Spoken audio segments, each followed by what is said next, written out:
안녕하세요. 커피앤톡입니다. 오늘도 와주셔서 감사드리고요.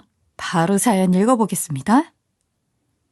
아들애가 저희 집에 놀러와서 사연 채널로 재미있는 이야기를 듣길래 뭐냐고 물었더니 알려준 이 채널이 요즘 제 삶의 재미네요. 나이 먹고 매일 반복되는 일상이 지루했는데 재밌는 이야기를 많이 들려주시는 덕에 텔레비전보다 더 많이 보게 되었습니다. 그리고 용기 내서 제가 겪었던 황당무계한 일도 들려드리기 위해 이렇게 아들 도움까지 받아 사연을 보내요. 저는 68세 여자입니다. 이제는 얼굴이며 손이며 주름투성이가 되었네요. 막 60세가 되었을 때만 해도 몰랐는데 어느덧 칠순을 바라보는 나이가 되니 이제야 제 인생의 해가 서서히 저물어 간다는 것을 느낍니다. 제가 이 나이 먹도록 딱 하나 늘 하는 것이 있는데 바로 교회에 나가는 것이에요.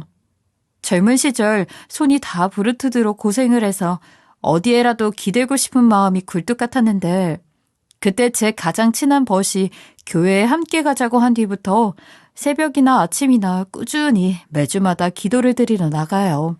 교회에 다녀오면 마음이 편안하더라고요. 그런데 저와는 반대로 저의 며느리는 미신을 잘 믿고 점도 잘 보러 다녀요. 무당에게도 자주 찾아가는 것 같더라고요. 종교에도 자유가 있는 거니까 무조건 나쁘다고는 생각하지 않아요.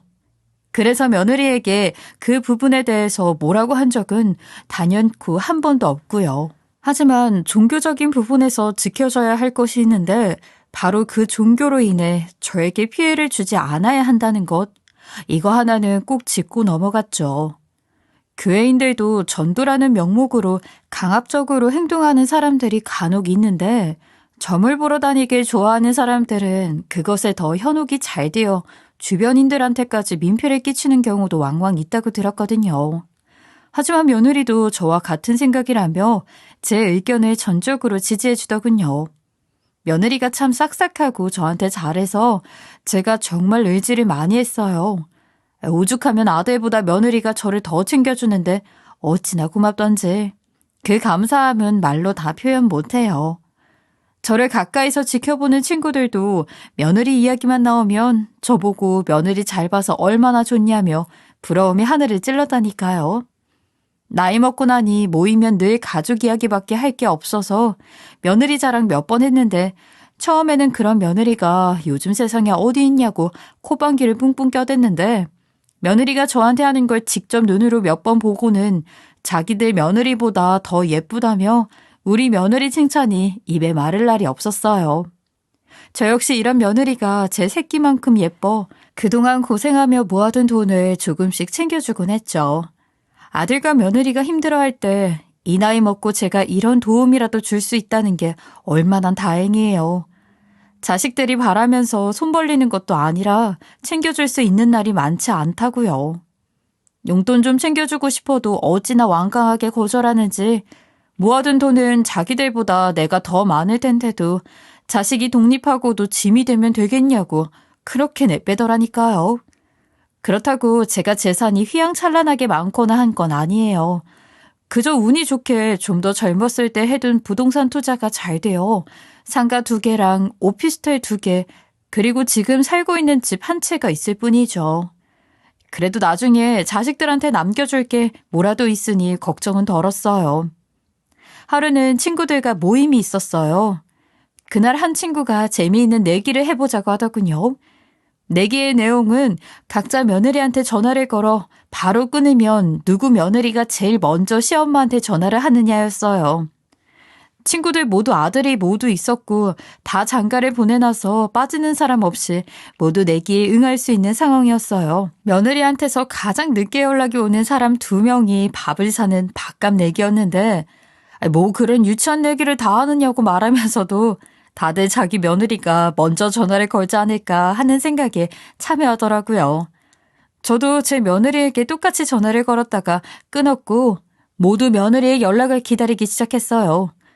가장 빨리 연락 온 친구는 전화를 끊은 지 1분 만에 연락이 왔고 대부분 5분 안쪽으로 전화가 왔어요. 하지만 저는 그 모임이 파할 때가 돼서야 며느리에게 전화가 왔어요. 모든 친구가 저의 며느리에 대해 좋게 보고 있어서 제가 가장 늦게 연락을 받은 것에 대해 많이 의아해 하더라고요. 그래도 확인하고 전화를 해준 며느리에게 일단은 모임 중이니 끊자고 이야기한 뒤 나중에 집에 돌아가는 길에 전화해서 왜 바로 연락이 되지 않았느냐고 물어봤더니 산에 기도를 드리러 갔다고 하더라고요. 기도하느라 핸드폰도 차에 두고 왔다고 해 확인이 늦었다고 말이에요.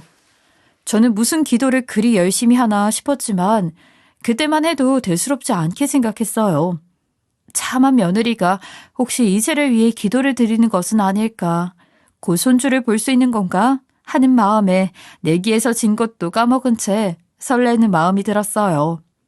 아들놈도 이세를 위해 노력 중이라는 말을 제게 한 적이 있었는데 며느리가 그것에 대한 부담감을 느끼고 산까지 가서 기도를 드린 건 아닐까 하는 생각까지 하게 되더라고요. 그래서 며느리에게 너무 무리하지 말라고 네 예쁜 마음으로 간절히 기도하면 분명 이뤄질 거라고 격려까지 해주었어요. 그 후 다시 평소와 다름없이 지냈고 아들과 며느리가 건강검진을 매년 예약해줬었는데 이번에도 어김없이 검진날이 다가왔어요. 건강검진을 받는 날이면 며느리가 늘 저를 챙겨주었죠. 그날도 며느리의 챙김 덕에 건강검진을 잘 받을 수 있었어요. 그리고 검진 결과를 듣고 불안함을 감출 수 없었어요.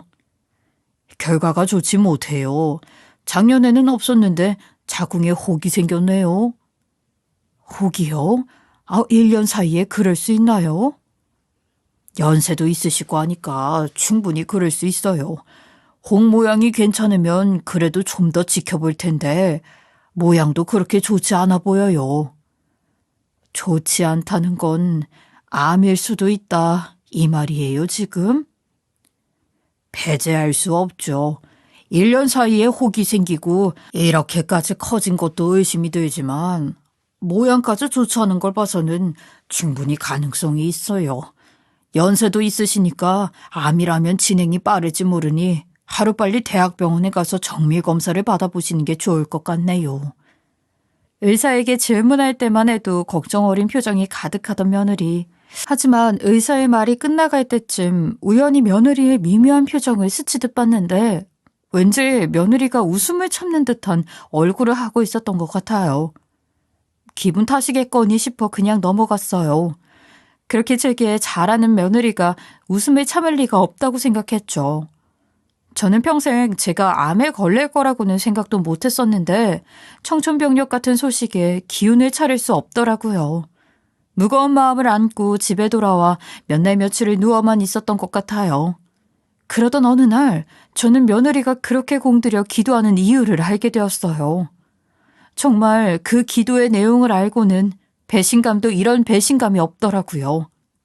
며느리의 기도 내용은 제가 빨리 저 세상으로 가라는 거였어요. 참, 감쪽같이 저를 속이고 그런 저급한 기도를 하러 산까지 올라갔다고 생각하니 속에서 천불이 납니다. 어떻게 알게 되었냐고요? 제가 검진 결과를 듣고 온 다음 날이었어요. 암일지도 모른다는 말에 식욕까지 사라져 밥도 먹는 등 마는 등 한 채로 누워 멍하게 시간을 보내고 있으니 아들이 제가 걱정된다며 며느리에게 저를 잘 좀 챙겨달라고 부탁해서 저희 집에 며느리가 와 있었죠. 저는 며느리에게 혼자 있고 싶으니 돌아가 달라고 했지만 집으로 돌아가면 마음이 쓰여서 편하지가 않을 것 같다고 하기에 그럼 저는 괜찮으니 편하게 쉬고 있으라고 말하고 방으로 들어왔어요. 방문을 닫는다고 손으로 문을 밀었는데 힘이 부족했는지 빼꼼히 열린 채 닫히지 않았어요. 다 들어가기도 귀찮게 느껴져 놔두고 누웠었죠. 그런데 1시간쯤 지났을까요? 며느리가 웅얼대는 소리가 들리더라고요. 처음에는 전화통화를 하나 보다 싶었는데 귀 기울여 들어보니 같은 말만 하는 것 같더라고요. 그리고 말마다 어머님, 어머님 하는 것 같았어요. 저는 며느리의 이상한 행동을 확인하기 위해 문을 살짝 열었는데 글쎄 며느리가 하고 있는 행동에 정말 소스라치게 놀랐습니다. 며느리는 제 방 쪽을 향한 채 무릎을 꿇고 앉아 있었고 그 아이의 앞에는 수건이 깔려져 있었어요. 그리고 그 수건 위에는 저의 집에서 가장 큰 날카로운 것이 올려져 있더라고요. 며느리는 그것을 앞에 둔 채 두 손을 모으고 기도를 하고 있었던 겁니다. 기도하며 읊조린 말을 정확히 듣게 된 순간 온몸에 소름이 쫙 돋았죠. 신령님, 어머님을 지옥불에 태우시고 저를 구원해 주세요. 이제 얼마 남지 않았어요. 어머님을 지옥으로 데려가 뜨거운 불태운 단죄를 받게 해주세요. 한참을 기도하던 며느리가 끝마쳤는지 움직이려고 하자 저는 얼른 방을 몸으로 숨겼어요. 심장이 미친 듯이 뛰었죠. 제가 알던 며느리가 아니라는 생각에 공포까지 몰려왔어요. 며느리는 언제 그런 짓을 벌였나는 듯이 제가 있는 방에 과일을 좀 깎았다며 웃으며 들어와 그릇을 놓더라고요. 저는 좀 더 쉬다가 먹을 테니 돌아가라고 며느리를 돌려보냈어요. 마음이 편하지 않다던 며느리는 자신의 할 일을 다 했는지 이번에는 순순히 돌아가더군요. 저는 고심 끝에 연기를 하기로 마음먹었어요. 며느리의 진짜 얼굴을 밝히려면 어쩔 수 없다는 생각이 들었죠. 한동안 아들네 부부를 만나지 않았어요. 그 안에 대학병원에서 정밀 검진을 마쳤고요. 결과를 확인한 뒤에 저는 제대로 연기를 시작하기 위해 자식들을 다 집으로 불러 모았어요. 아이들에게는 미안하지만 아들과 딸에게까지 거짓말을 했어요. 오늘 모이라고 한 이유는 내가 너희에게 꼭 해야 할 말이 있어서야. 며느리는 짐작하고 있겠지만 도대체 무슨 말씀을 하시려고? 설마 저번 검진 때 결과가 안 좋다더니 그것 때문이에요? 맞아. 요즘 너희가 집에 오는 것도 막은 이유는 나도 생각할 시간이 필요해서였어. 대학병원에 가서 정밀 검사를 받았는데 얼마 전에 결과가 나왔거든. 어머님, 아니라고 하던가요? 괜찮다고 하죠?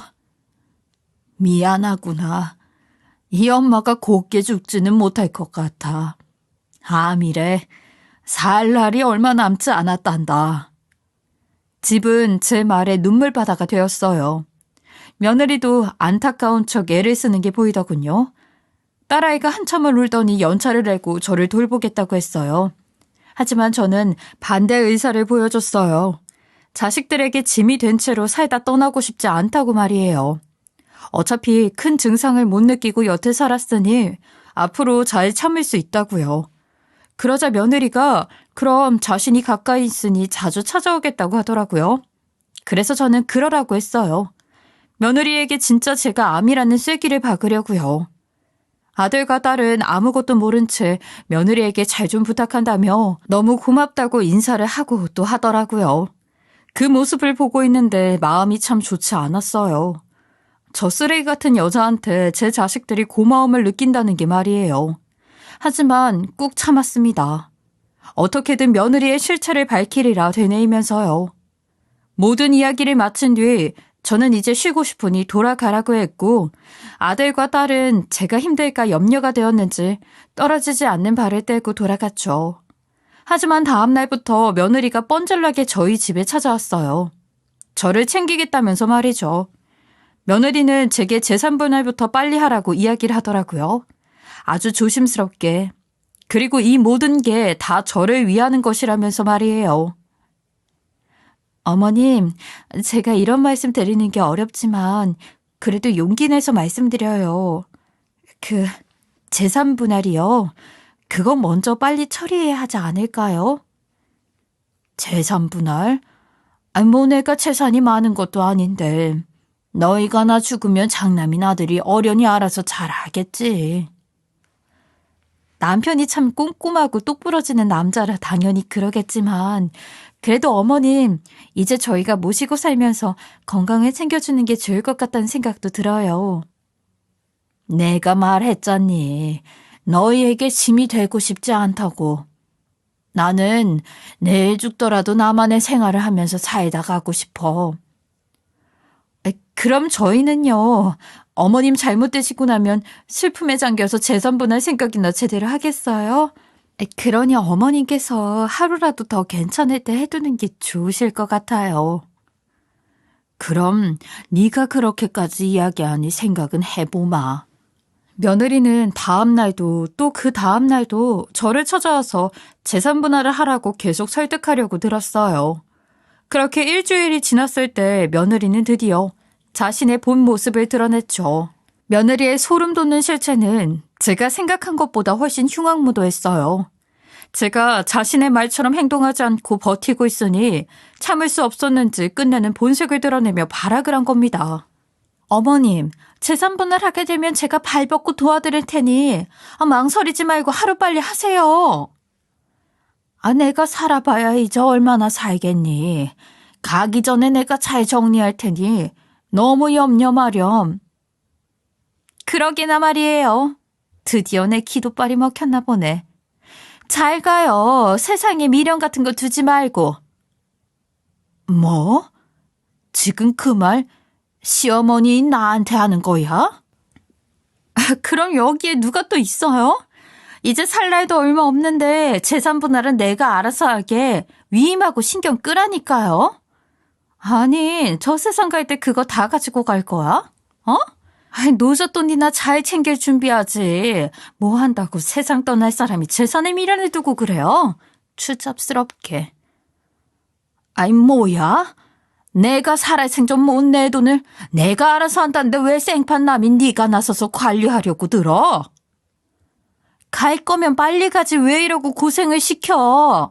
앞으로 죽기 전까지는 챙겨준다고. 죽고 나서 자식들이 당신 재산을 나눠 가질 수 있을 줄 알아? 그러니까 빨리 내놔. 며느리는 제게 빨리 돈을 내놓으라며 난리를 쳐댔어요. 여태 저한테 잘하고 알랑방귀 끼었던 이유가 다 돈 때문이었던 거죠. 제 재산을 제 아이들에게 상속되는 것을 막으려고 행패를 부렸어요. 며느리가 한참을 씩씩대며 저를 쏘아보더니 어차피 재산은 다 자기가 가지게 되어 있다면서 정말 정신 나간 여자처럼 웃더니 집을 나갔어요. 그렇게 2주쯤 지났을 때 아들과 며느리가 집에 같이 왔더라고요. 며느리는 그렇게 제게 악담을 퍼부어놓고 정말 아무렇지 않은 듯 예전처럼 살갑게 굴면서 저를 대했어요. 이쯤 되니 며느리가 사람이 아니라는 생각까지 들었죠. 하지만 애써 그날의 일을 들추지 않았어요. 아직은 때가 아니니까요. 하지만 그렇게 집이 답답한 적은 처음이었어요. 저는 못 참고 작은 방 발코니 구석에 있는 의자에 앉아 있었어요. 사각지대라 작은 방에 들어와도 발코니 문을 열고 보지 않는 이상 보이지 않는 위치였어요. 마침 아들도 잠깐 업무차 통화를 해야 한다며 서류가 차에 있어 내려갔다 온다고 하고 나가더군요. 저는 며느리와 단둘이 마주하고 있고 싶지 않아 좀 더 쉬다가 나가려고 완전히 등을 기대고 눈을 감았어요.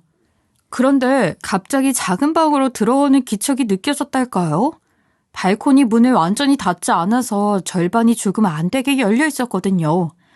작은 방으로 들어온 사람은 다름 아닌 며느리였어요. 통화를 하기 위해 저를 피해 작은 방에 들어왔던 것이었어요. 며느리는 안방문이 굳게 닫혀 있어서 제가 안방에 당연히 있을 거라 생각하고 작은 방으로 들어온 것 같았어요. 그게 아니라면 숨듯이 작은 방으로 들어와서 통화할 필요는 없으니까요. 뜻하지 않게 통화 내용을 듣게 되었는데 수상한 점을 발견하게 되었어요. 통화 상대에게 자꾸 엄마라는 표현을 하는 거였죠. 그게 뭐가 수상하냐고 생각하실지 모르겠지만 며느리는 제가 알기로는 부모님이 안 계시거든요. 어렸을 적 알코올 중독이 심했던 아버지와 시집을 나가는 어머니와 함께 살다가 아버지는 일찍 돌아가셨고 엄마는 다른 남자를 만나 새 인생을 살겠다면서 자신을 고아원에 버리고 떠나버렸다고 했어요. 직접 들은 건 아니지만 아들이 며느리와 처음 집에 인사 올 때 미리 이야기를 해주었어요. 어렸을 적 부모가 고아원에 버려 힘들게 살아온 가여운 사람이라고 말이죠. 그 말에 저는 며느리가 더 천사처럼 보였어요. 왜냐하면 힘들고 외롭게 살아온 것에 비해 참 잘 웃고 밝은 아이라고 느꼈으니까요. 나에게 잃은 천사가 있다면 며느리 같지 않을까 생각했던 적이 많았어요. 결혼식장에도 당연히 며느리의 부모님 자리가 공석이라 양가 모친 화촉 점화를 식순에서 제외했어요. 식순을 정할 때 며느리가 부모가 없는 것 때문에 행복해야 할 날에 외로움을 느낄까 봐 양가 부모님께 인사를 드리는 것도 생략했죠. 그런데 그런 며느리가 전화 상대를 엄마라고 불렀고 저는 이해가 가지 않아 의심이 들어 며느리의 통화 내용에 더욱 집중하게 되더라고요. 엿듣는 모양새가 좀 우스웠지만 이 방에 아무도 없다고 생각하고 편하게 통화하는 며느리 앞에 갑자기 나가기도 이미 상황적으로 많이 불편해졌어요. 그리고 며느리가 제 재산을 탐하는 것을 알게 된 이후 며느리가 무슨 꿍꿍이를 가지고 있는지 확인하고 싶었던 마음도 있었고요. 그런데 아니나 다를까 통화 내용이 다 저의 재산 이야기였어요. 그래서 저는 확신했죠. 제 재산을 노리는 며느리가 누군가와 작당을 하고 제 재산을 독식하려는 것이었다는 걸요. 그리고 며느리가 통화를 다 마치고 난 뒤 그 내용을 전부 듣게 된 저는 엄청 충격에 휩싸였어요. 며느리와 통화한 상대는 며느리가 평소에 자주 찾아가던 무당이라는 사실을 알게 되었죠. 그뿐만 아니라 며느리는 고아원이 아닌 그 무당의 손에 키워졌다는 사실까지 알게 되었어요. 알고 보니 무당은 고아원 다리 앞에 쪼그려 앉아서 추위에 떨던 며느리를 데려다 키웠던 거였어요. 그리고 그런 며느리를 자식이라는 명목으로 나쁜 짓을 행하게 하도록 세뇌를 시킨 것이었어요. 그러면서 며느리를 데리고 산까지 오르며 함께 기도를 올리면서 제가 저 세상에 가기만을 기다렸던 겁니다. 무당과 며느리가 같이 손을 잡고 제가 저 세상에 가면 제 재산을 모두 채가려는 것이 통화 내용에 전부 담겨 있었어요. 뚜렷하게 무당의 목소리가 들리지는 않지만 무당의 목소리가 전화기 너머로 새어나왔고 어떤 뉘앙스의 대화인지는 며느리가 하는 말만 들어도 쉽게 파악할 수 있었어요.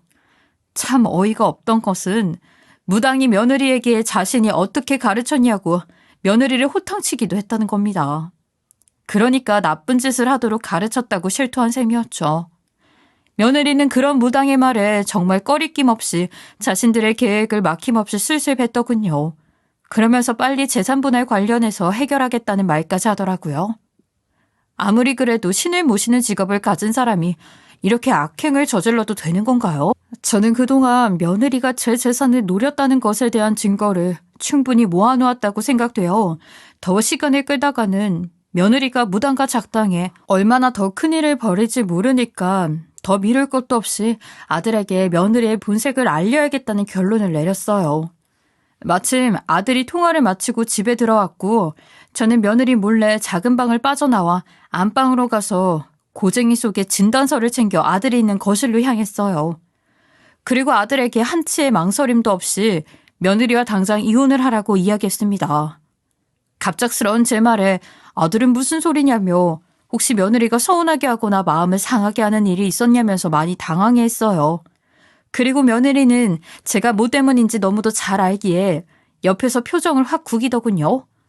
저는 지금부터 보고 듣는 것을 잘 기억하라고 아들에게 말한 뒤 고쟁이 속에 챙긴 암이 아니었다는 대학병원의 진단서를 꺼내어 아들에게 내밀었어요.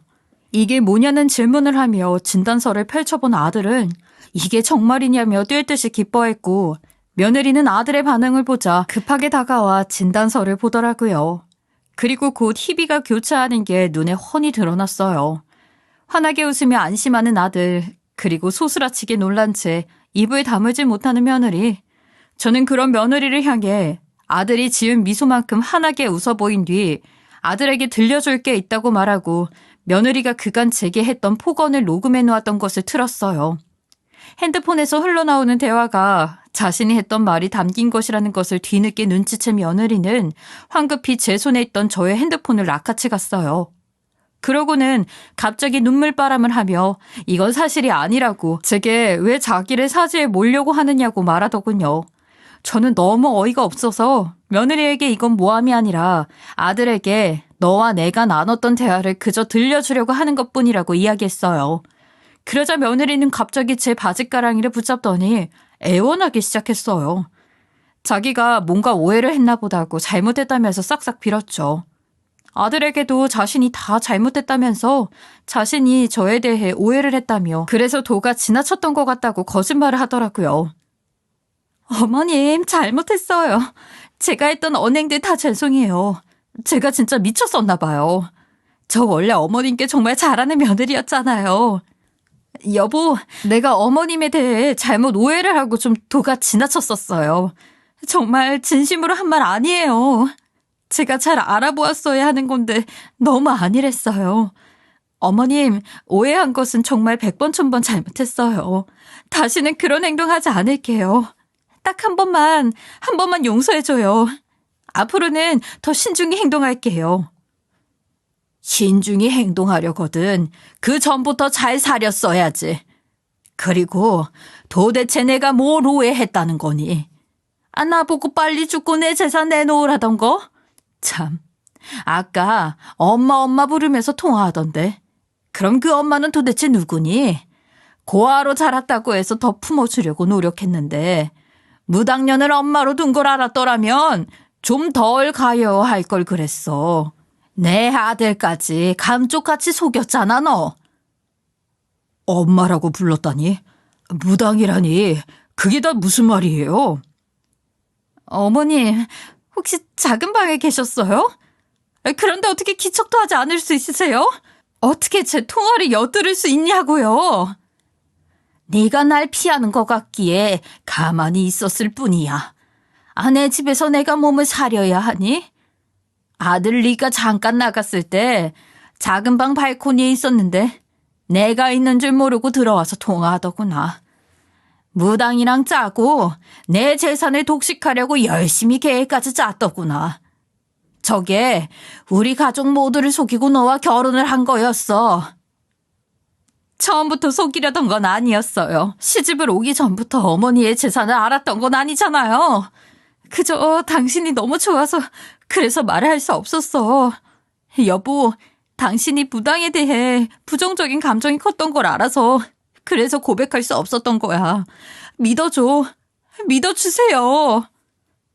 그러니까 엄마 없는 결혼식을 했지만 사실 엄마가 있었다는 거야? 그것도 엄마 직업이 무당이고? 친엄마는 아니에요.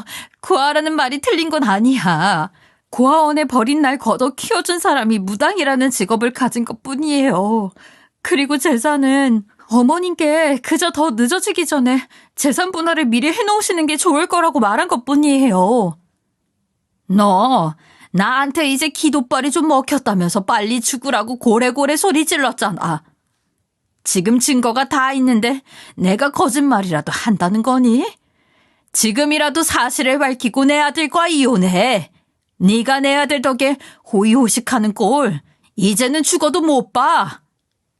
며느리가 거짓말을 하느라 바빴지만 아들도 이미 녹음했던 대화 내용을 들은 후라 며느리의 말을 믿지 못했어요. 또한 아들은 여태 몇 년 동안 자신을 속인 며느리에 대해 배신감이 극에 달해 참지 못하고 험상궂은 얼굴이 된 채 며느리에게 엄청난 속도로 다가가 뺨을 후려쳤어요. 며느리는 겁에 질려 온몸을 파르르 떨어댔죠. 아들은 며느리가 쥐고 있던 제 핸드폰을 거칠게 빼앗은 뒤 제가 그동안 녹음해놓았던 며느리와의 대화를 모조리 재생해서 듣기 시작했어요. 다 듣고 난 아들은 원망 가득한 눈으로 눈물을 뚝뚝 흘린 채 며느리를 향해 소리쳤어요.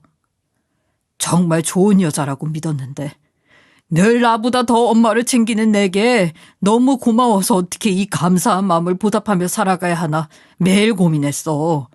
당신과 함께할 때 당신이 내 아내라 다행이라고 생각하며 살았어. 그런데 어떻게 그런 나한테 이렇게 모질 수 있어?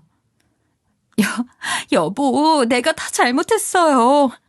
이제 무당집도 안 갈게. 연 끊으라면 엄마와도 연 끊고 그렇게 살게. 딱 한 번만 용서해줘요. 어머님, 제가 잘못했어요.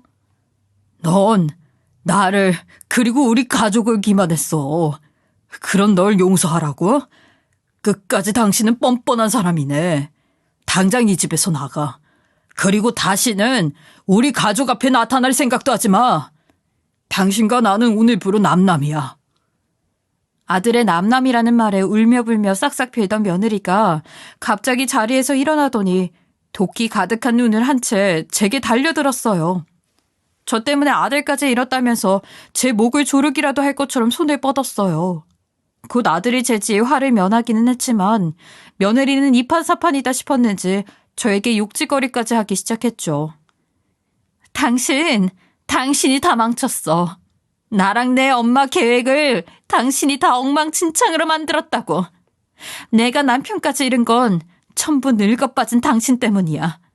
저주할 거야. 신령님이 당신을 지옥불로 끌고 갈 테니 각오하는 게 좋을 거야.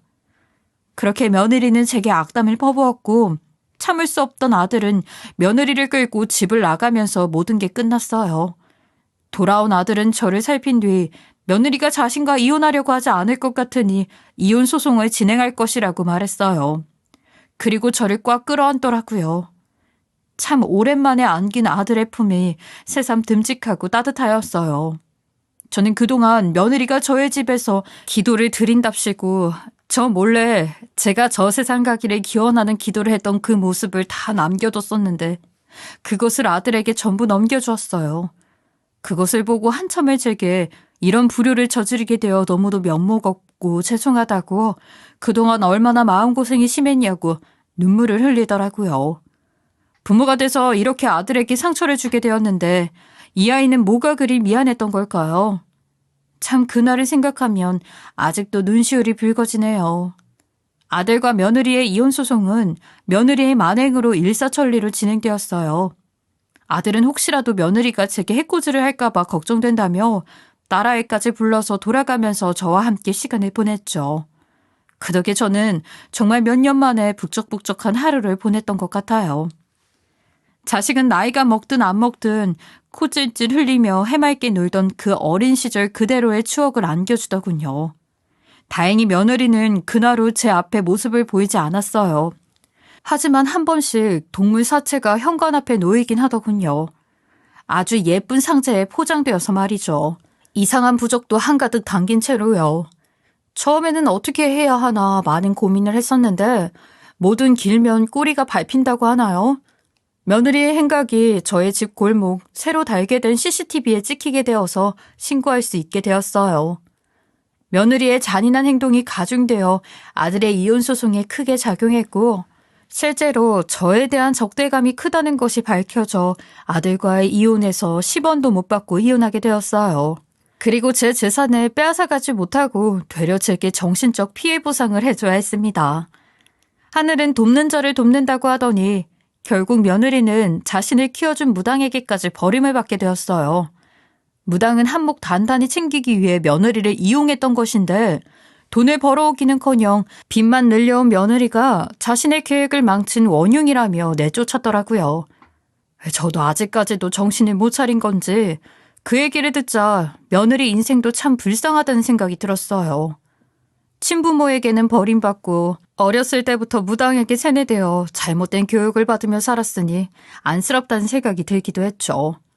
그 얘기를 딸에게 하니 딸은 그렇다 하더라도 커서는 잘못된 걸 판단할 수 있었을 텐데 잘못된 걸 알면서도 한 건 죄라고 하더라고요. 딸의 그 말이 맞다 싶었네요. 그렇게 모든 것이 정리되고 점차 제 삶의 안정이라는 것이 다시 찾아올 무렵 참 세상이 좁다는 것을 느끼게 되었던 날이 있어요.